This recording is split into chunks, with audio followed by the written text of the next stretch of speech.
अस्सलाम वालेकुम हुजूर। वालेकुम सलाम।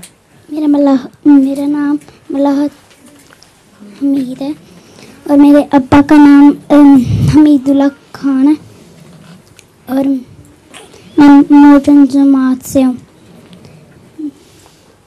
मेरा पहला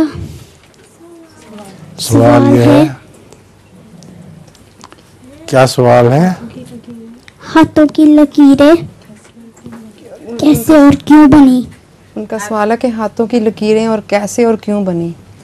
हाथों की लकीरें, तो बच्चा जब पेट में होता है माँ के, तो उसकी मुट्ठी बंद होती है, तो जो बल पड़ जाते हैं ना, उसकी वजह से लकीरें बनी हैं। ये किस्मत विस्मत का कोई चक्कर नहीं है, समझियो।